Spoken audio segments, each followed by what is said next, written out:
Hey everybody, it's Rory Vaden. I'm here with one of my best buddies and the best-selling author of Exactly What to Say, Phil M. Jones. Good to be here, man. Good to be with you. I wanted to grab Phil just for a few minutes. We're here at Mega Agent Camp. We're both speaking on the main platform. There's 5,000 real estate agents in this room. And while I had Phil, I was like, buddy, I got to ask you a couple questions specifically about some language that we can use in the sales process. And one of the big things going on that's affecting realtors right now is they're having to kind of like disclose their buyer's commission or negotiate their buyer's commission. And this affects their personal brand. If they build a personal brand and do the stuff we teach them to do, they're going to generate a lead, and then they're going to get into a conversation, and now they got to tell a buyer like, hey, you got to pay me tens of thousands of dollars, right? Which is not something that historically they've had in such a specific way. So what are some tips on exactly what realtors could say to answer that objection? Well, I think before you even get to answering the objection, is the key thing to understand is where is the moment that you're going to have that conversation. There's a big difference about having that moment when somebody's like, hey, can you show me 123 Main Street, versus somebody that reached out to you 12 months before they want to make a move to understand how you can support them in that journey. Okay. One of the big things I love about what you teach people in personal brands is that if you build your reputation and that you're front of mind and that people are seeing you as a knowledge broker, then they're coming to you earlier in that conversation. But whatever point in time they come to you in the conversation, it's easier to justify your value if you've got something to compare it to. Okay. So I'd be utilizing prefaces like, what do you understand about, or what is your experience? One of the key questions I believe that you can ask to reposition your value is what is your experience of working with a professional real estate agent?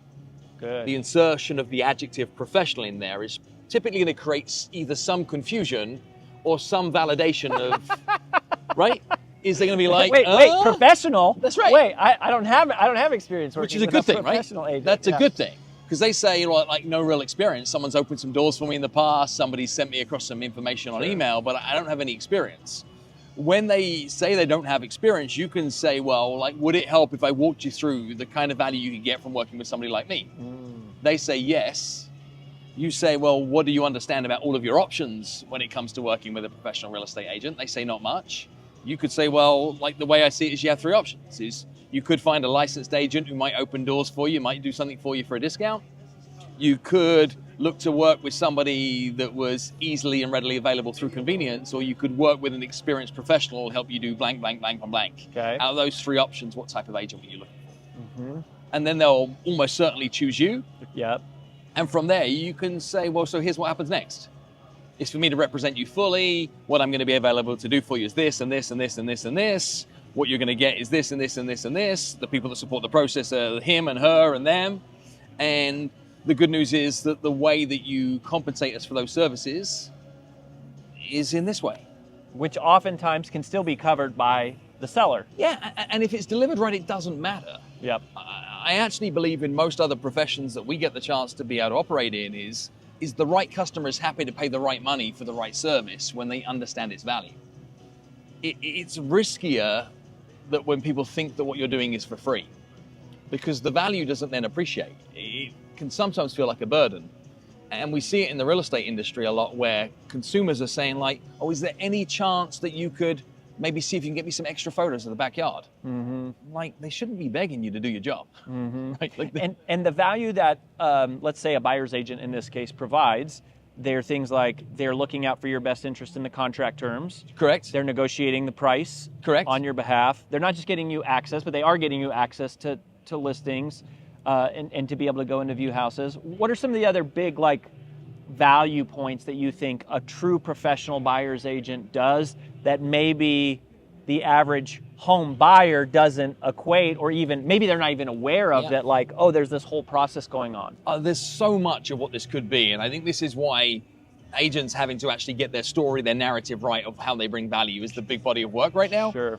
But some of the things that I think about that often don't get talked about is the emotional intelligence of that family's unique circumstances combined with the local market, and make sure they're not going to make a decision that they're going to have to change quickly because they buy the wrong area and they don't think about schools, but they are thinking about kids, or that they're not aware of potential redevelopment that could be happening in the area that will affect what that home's value or lifestyle could be over a period of time. So there's those.